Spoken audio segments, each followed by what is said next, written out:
नमस्कार दोस्तों, आप देख रहे हैं न्यू रॉयल कहानियाँ और आज की अपनी कहानी है धनतेरस पर आधारित।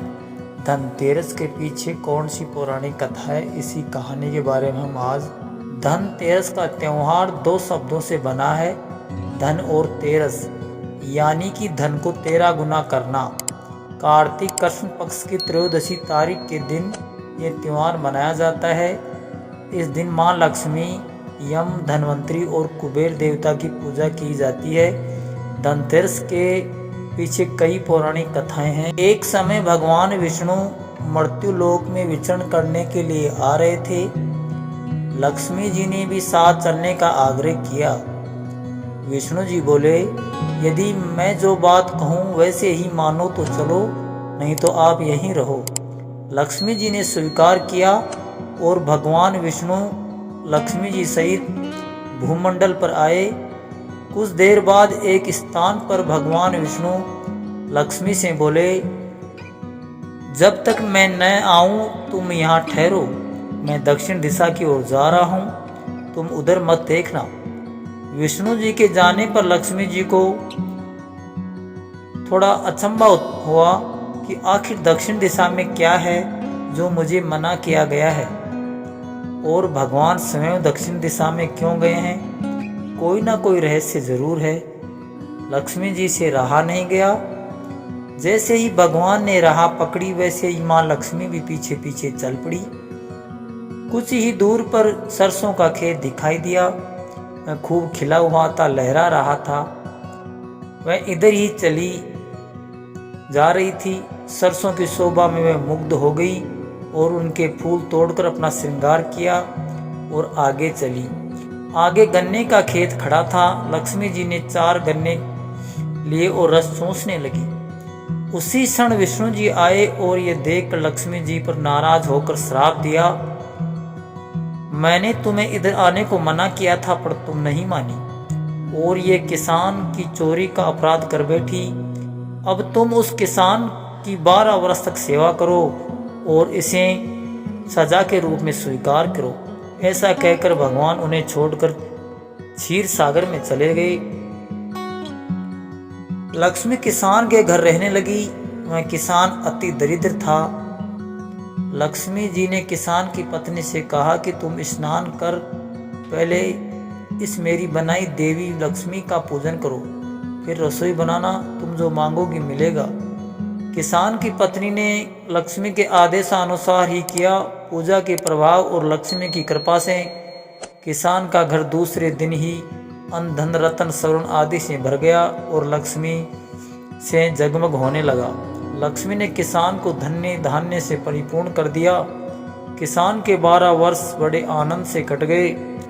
12 वर्ष के बाद लक्ष्मी जी जाने के लिए तैयार हुई। विष्णु जी लक्ष्मी जी को लेने आए तो किसान ने उन्हें भेजने से इनकार कर दिया। लक्ष्मी भी बिना किसान की मर्जी के वहां से जाने को तैयार नहीं थी। तब विष्णु जी ने एक चतुराई की। विष्णु जी जिस दिन लक्ष्मी को लेने आए थे उस दिन वारुणी पर्व था, इसलिए किसान को वारुणी पर्व का महत्व समझाते हुए भगवान ने कहा कि तुम परिवार सहित गंगा में जाकर स्नान करो और इन कौड़ियों को जल में छोड़ देना।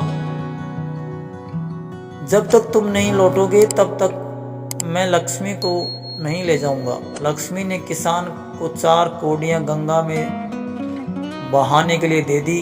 किसान ने वैसा ही किया। वह सपरिवार गंगा स्नान के लिए चला।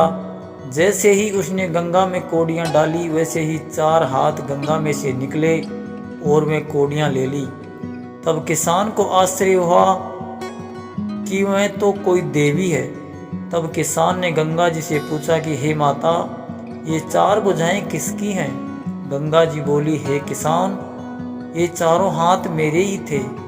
तूने जो कौड़ियां भेंट की वे किसकी दी हुई हैं।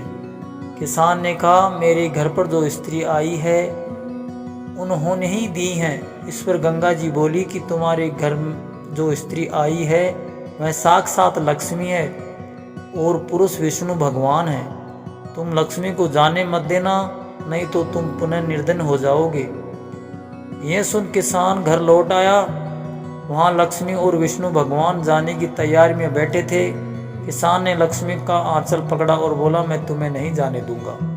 तब भगवान ने किसान को कहा, इन्हें कौन जाने देता है, पर ये तो चंचला है, कहीं ठहरती ही नहीं है। इनको बड़े बड़े नहीं रोक सके। इसको मेरा श्राप था जो कि 12 वर्ष से तुम्हारी सेवा कर रही थी। तुम्हारी 12 वर्ष सेवा का समय पूरा हो चुका है। किसान हठपूर्वक बोला कि नहीं, अब मैं लक्ष्मी जी को नहीं जाने दूंगा, तुम कोई दूसरी स्त्री यहाँ से ले जाओ। तब लक्ष्मी जी ने कहा, हे किसान, तुम मुझे रोकना चाहते हो तो जो मैं कहूँ वैसा करो। कल तेरस है, मैं तुम्हारे लिए धनतेरस मनाऊंगी। तुम कल घर को लीप पोत कर स्वच्छ करना, रात्रि में घी का दीपक जलाकर रखना और सायंकाल मेरा पूजन करना और एक तांबे के कलश में रुपया भरकर मेरे निमित्त रखना। मैं उस कलश में निवास करूंगी, किंतु पूजा के समय मैं तुम्हें दिखाई नहीं दूंगी।